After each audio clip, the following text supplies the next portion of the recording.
Welcome. And thank you for allowing me to talk about how we're radically transforming the care of patients with aortic disease.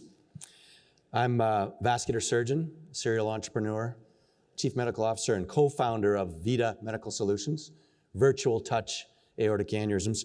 And our story really began many, many years ago with the death of one of my young patients that I'd been following with an aortic aneurysm 2 weeks after I told him he was going to be just fine. But as he was dying on my operating room table, I put my hand on his aorta inside his abdomen, and it was weak and degraded.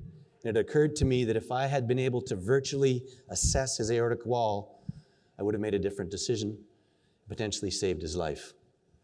This is our story.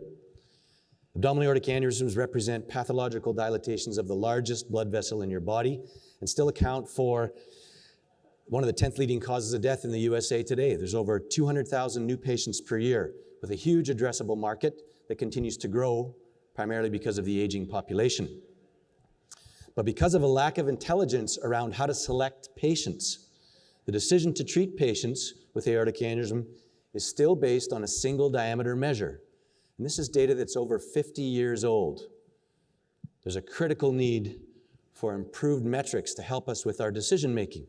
In fact, the International Society for Vascular Surgery has issued a plea to clinicians and industry to come up with a better metric, a better tool. And it's this flawed reliance on size data that the FDA is referring to when they talk about the flawed care for aortic aneurysms that leads to impaired decision-making, either treating patients too early or too late, like my patient.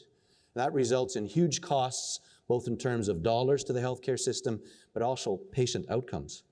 And the FDA has told us as clinicians, it's not good enough. You need to do better. You need a tool that provides intelligence for precision care.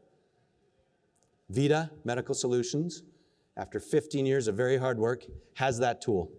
Our proprietary technology allows us to virtually assess the mechanical properties of the aortic wall. I put my hand inside the patient's abdomen and feel it in my office, not literally. These maps provide the clinician for the first time with an aortic wall weakness score, a scale, the raw score, regional aortic weakness maps, that can be used by the clinician for decision-making about when to intervene and how to intervene. How it works? We were very careful when building this platform to insert this seamlessly into the workflow of every aortic clinician. So it begins with a CT scan, and standard DICOM images are uploaded by the user on our web app, on their browser. That goes up to our cloud. It's HIPAA compliant. We've had multiple security penetration tests and have passed them all with flying colors.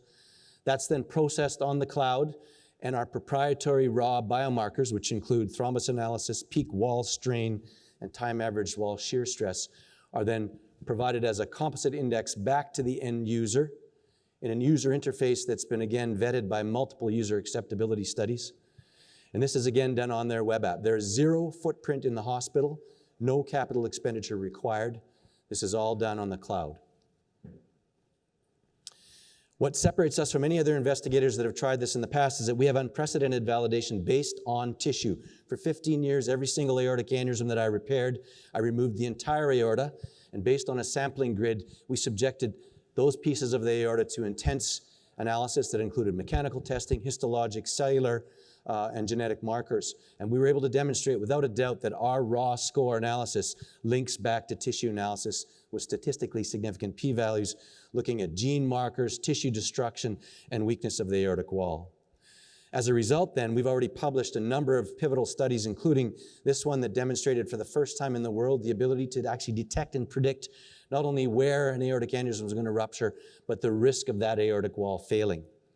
We've used it to measure and determine the strength at the landing zone at the aortic neck, which is now used as a target for all endovascular reconstructions.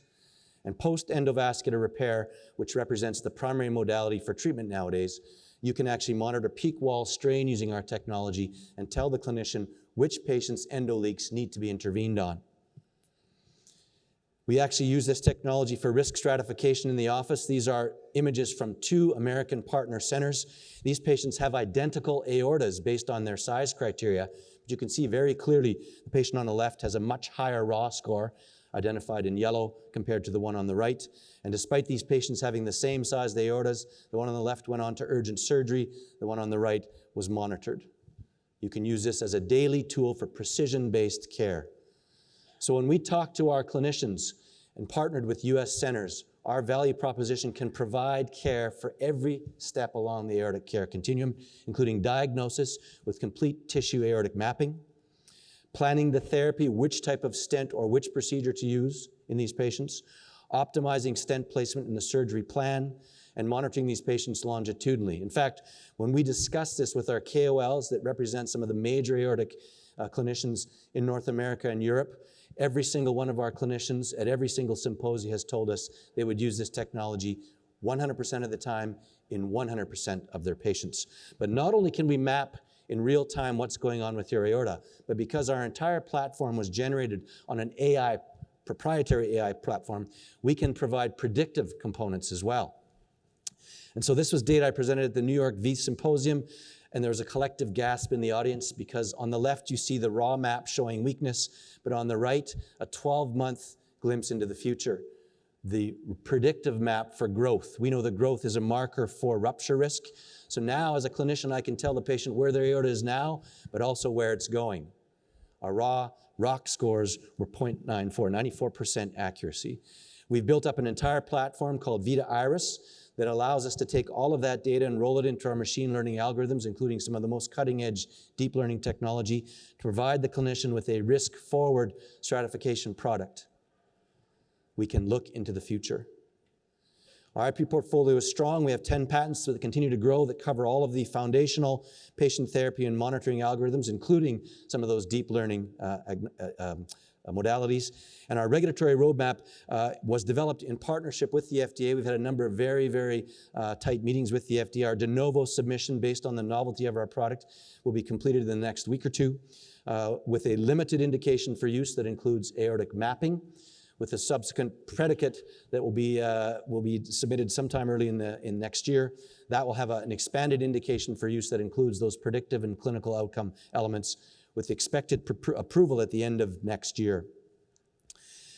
During that time, we've developed our go-to-market strategy based on discussion with a number of other players. This is a SaaS model at $1,000 per scan, which has been vetted by our reimbursement team. And we have 2 commercialization streams, one of which is active with the first POs crossing our desk this week from some of the major aortic centers in North America, with another 16 targeted. This research use only program has clinicians and research centers actually paying us to use our technology while we're waiting for full approval. The post-market approval market is massive, with 1 million scans per year being done in the USA alone. We've partnered with a reimbursement consultant, and we've received approval from the Society for Vascular Surgery to take forward our recommendation at the June submission, looking for a Category 3 code with movement to Category 1 as the data accumulates post-approval. And again, Society for Vascular Surgery CPT coding committee has met with us and fully endorses our activity. This is not updated because we had a pretty significant injection yesterday, which made us all very happy, but we know that the revenue projections include both the RUO program, which again, POs are crossing our desk this week, as well as the post-market adoption. Even with limited penetration based on the 1 million CT scans that are done a year in the US and the wide adoption by our KOLs, we expect significant revenue with an uptick in 2025 as some of those PO contracts renew.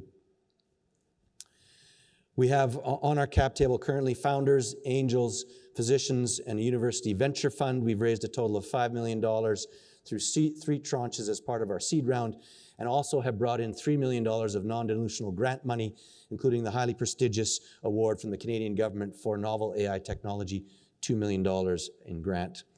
We're asking for $15 million and kicking off our Series A today. Welcome. And that will allow us to advance the support and processing capacity. We are ready to go. We've got contracts on the go. We need to ramp up to adopt and accept that RUO capacity while we're waiting for our approval. So to summarize, the unmet need is staggering. We're the only company that can do this, that has done this, 100% buy-in with every surgeon. This is precision medicine for aortic care, and we can use this technology in every blood vessel that pulsates. Thank you.